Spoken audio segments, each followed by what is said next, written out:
Donc, pour conclure,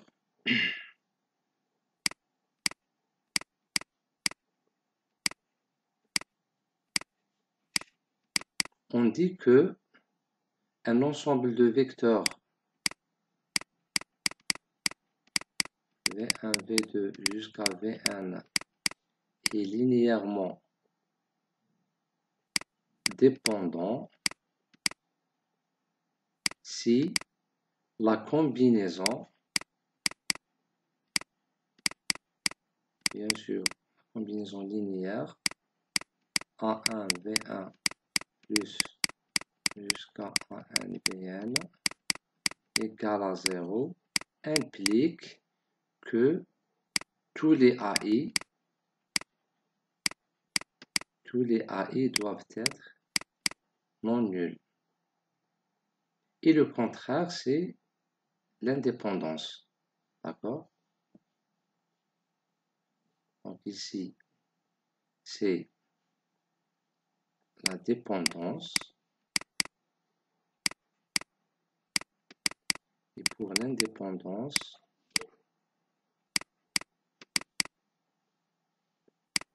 A1, V1 plus AN, Vn égale à 0 implique tous les AI doivent être nuls. D'accord? Et cette forme-là, on l'appelle combinaison linéaire. D'accord? Parce qu'on est en train de combiner linéairement, c'est-à-dire par des coefficients, des nombres A1, A1, on combine un certain nombre de vecteurs. Donc ici, on combine n vecteurs d'une manière linéaire. D'accord? C'est très important d'utiliser cette notation parce que, comme on va le voir plus tard, on va transformer le produit d'une matrice AX à une combinaison linéaire. Voyons ça pour les matrices. Bon, une matrice A,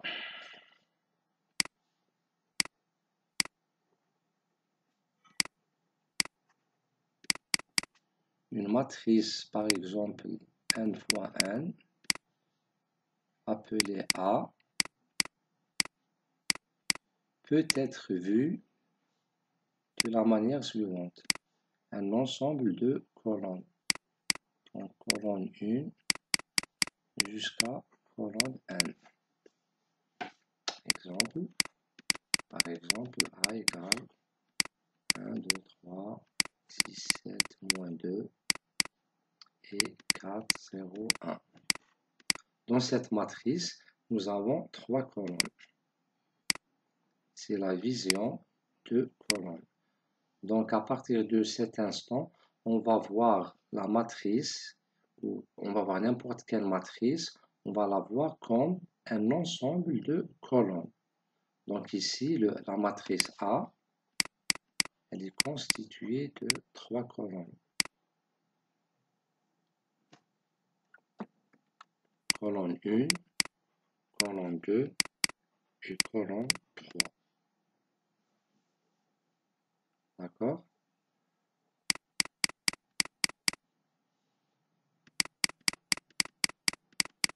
Donc 3 colonnes constituant cette matrice. Bien sûr, ces 3 colonnes, mathématiquement, sont des vecteurs. Donc, c'est un vecteur V1, V2 et V3. Donc, d'une manière générale, la matrice A est représentée par un ensemble de colonnes notées V.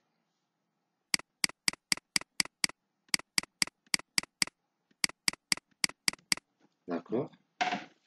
Donc, chaque VI ici, chaque vecteur VI, chaque vecteur VI est une colonne. D'accord? C'est clair? Je pense que c'est clair. Maintenant, on va voir le produit d'une matrice par un vecteur. Donc maintenant, on va considérer A fois X. D'accord? A, c'est une matrice n fois n, et X, un vecteur n fois 1. C'est-à-dire, nous avons V1, V2, jusqu'à Vn, fois un vecteur x1, x2, jusqu'à xn. Le résultat va être un vecteur n fois 1. Et ce vecteur, bien sûr, peut être obtenu en réalisant la multiplication de cette matrice par x1. Exemple, lorsqu'on multiplie la matrice de 0, 1, 1, 2, 1, 1, 1, par exemple, par 3, 1, 0. Donc le résultat, ici nous avons une matrice 3 fois 3, 3 fois 1. Donc le résultat va être 3 fois 1. D'accord? Donc je le mets ici. Donc pour effectuer ce produit, donc on va faire la multiplication classique. Donc 2 fois 3 c'est 6, plus 1 c'est 7, plus 0 donc 7. 0 fois 3, 2 fois 1 c'est 2, donc on aura 2. Ici donc 1, 1, 1, donc c'est 3, plus 1 c'est 4. D'accord? Donc c'est la multiplication classique des matrices.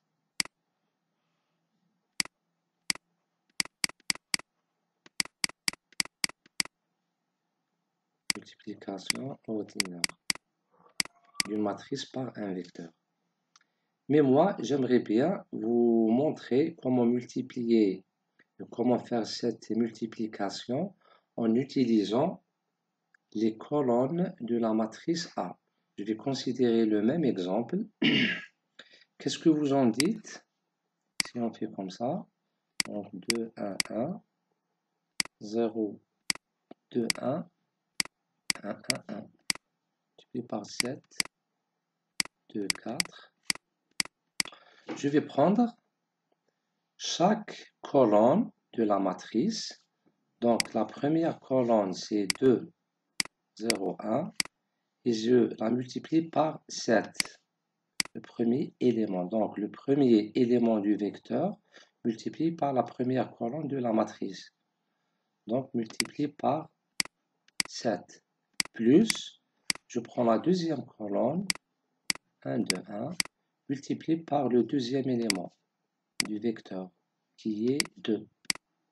Plus, bon, pardon.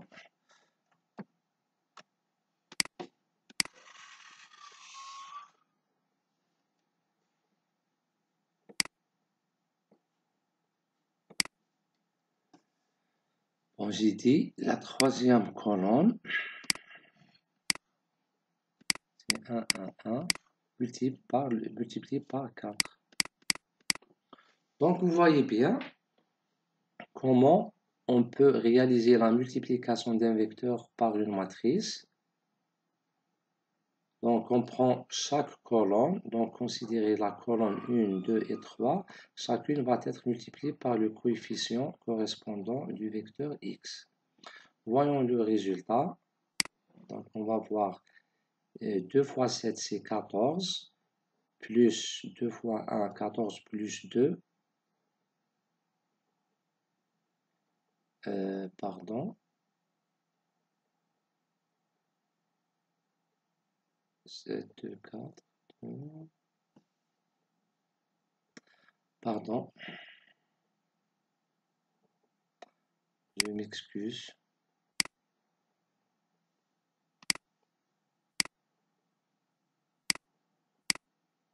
Ici, c'est 3, 1, 0.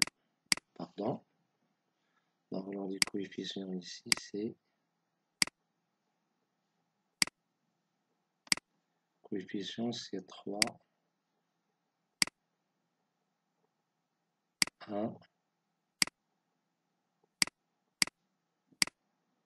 Dernier coefficient 0. La multiplication de A par ce vecteur 3, 1, 0. Donc la première colonne fois le premier coefficient.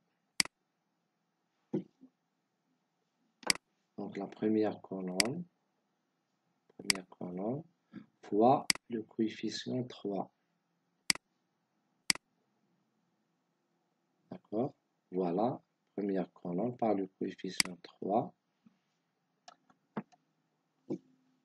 Ensuite, la deuxième colonne par la deuxième composante du vecteur. La première colonne par le deuxième. Et enfin,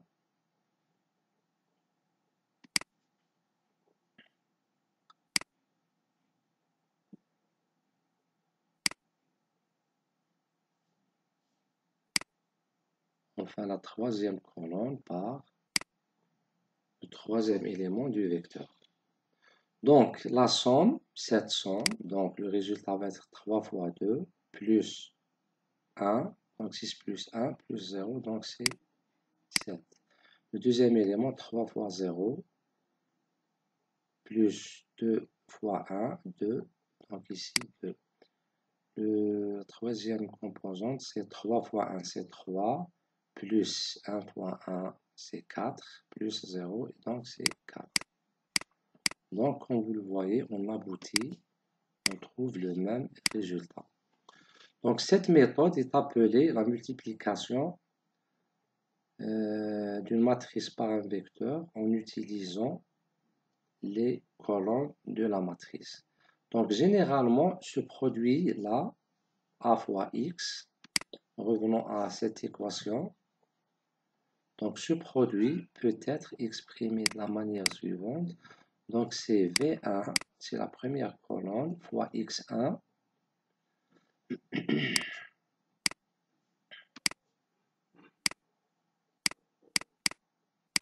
Donc, c'est X1 fois la première colonne, plus X2 fois V2, jusqu'à Xn fois Vn.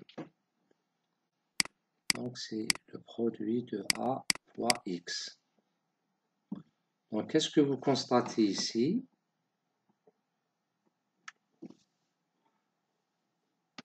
Qu'est-ce qu'on constate à ce niveau-là? Vous voyez bien que c'est une combinaison linéaire.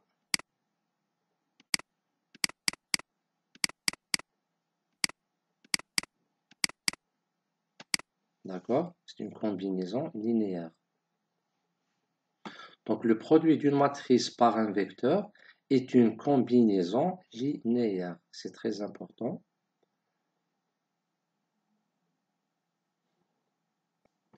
Discutons maintenant les cas de cette combinaison.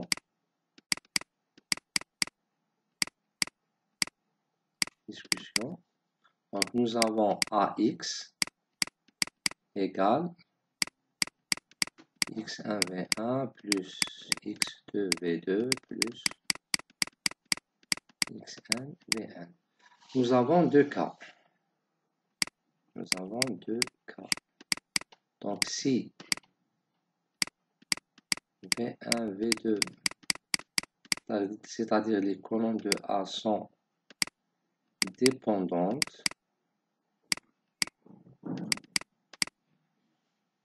et nous avons le cas, premier cas,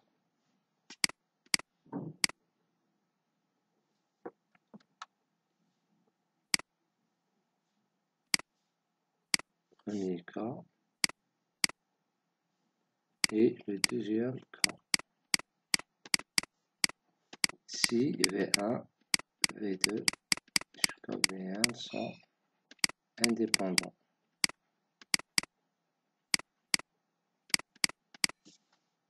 Alors, si on considère une combinaison linéaire, si je prends une combinaison linéaire, donc pour voir si les vecteurs sont dépendants ou indépendants, je mets cette combinaison égale à 0. D'accord? Maintenant, dans le cas où ces vecteurs sont dépendants, cela veut dire que x1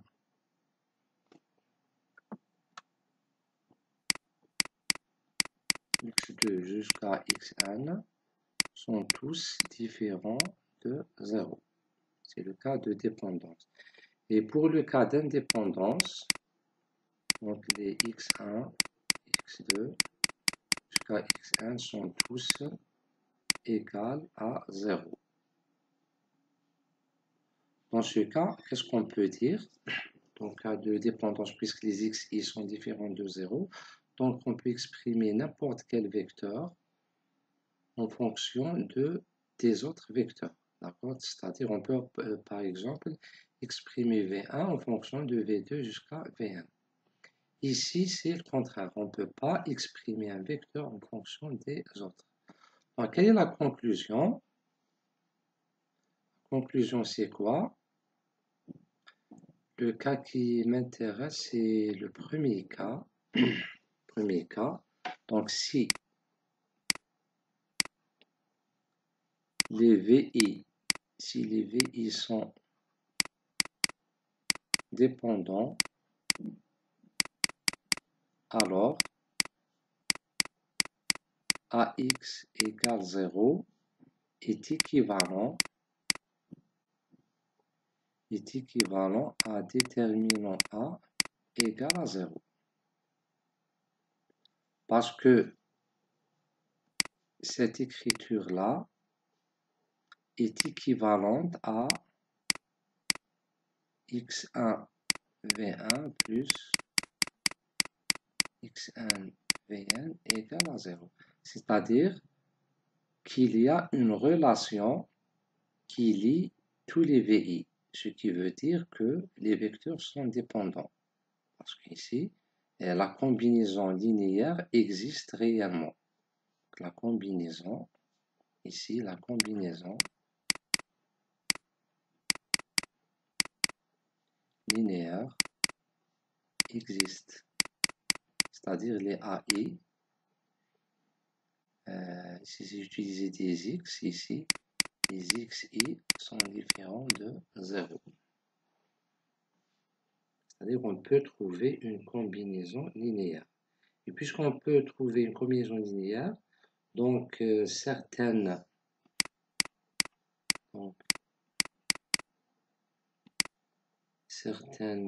colonnes de A sont dépendantes. Et bien sûr, ça dépend de l'ordre de la matrice A, c'est-à-dire combien de colonnes sont dépendantes. D'accord? Donc, revenons maintenant à notre cas. Nous avons dit que pour les valeurs propres, nous avons trouvé que lambda I moins A fois V, V c'est le vecteur propre, égale à 0. D'accord? Donc ici, V, c'est un vecteur.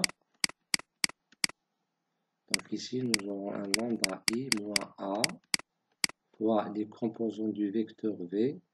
Je vais les dénoter par exemple x1, x2 jusqu'à xn égale à 0.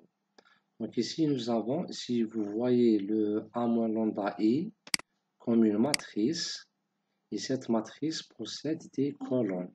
Vous la voyez de la manière suivante. Donc, colonne 1, colonne 2, jusqu'à colonne n. Celle-là, c'est la matrice lambda I moins A. D'accord? Fois x1, x2 jusqu'à xn égale à 0. Donc, vous voyez bien que ce résultat va être égal à x1 colonne 1 plus x2 colonne 2 plus x1 colonne 1.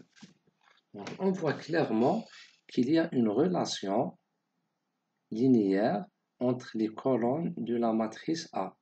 Donc il existe une relation linéaire entre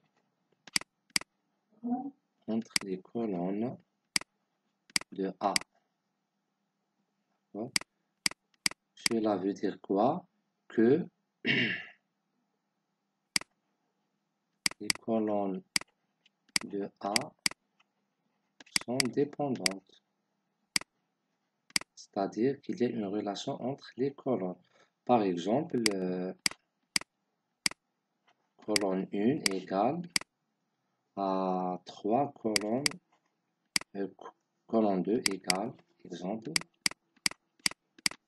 colonne 2 égale à, par exemple, un certain x, x2 par exemple, fois colonne 1, à titre d'exemple, d'accord? Une certaine constante fois la première colonne. Et dans ce cas, bien sûr, on connaît aussi en algèbre que lorsque deux colonnes, si vous avez une matrice carrée,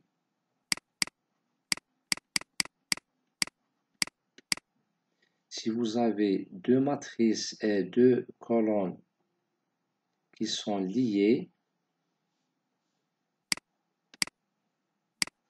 s'il existe deux colonnes dépendantes, cela implique que le déterminant de la matrice considérée, bien sûr on est dans le cas de notre matrice qui est lambda i moins a, contient deux colonnes dépendantes, cela veut dire que le déterminant moins a doit être égal à 0. D'accord? Donc c'est la signification de ce passage, c'est-à-dire comment à partir de lambda i moins a v égale à 0, comment on déduit que lambda i moins a, le déterminant, est nul. D'accord? Je pense que l'idée est claire.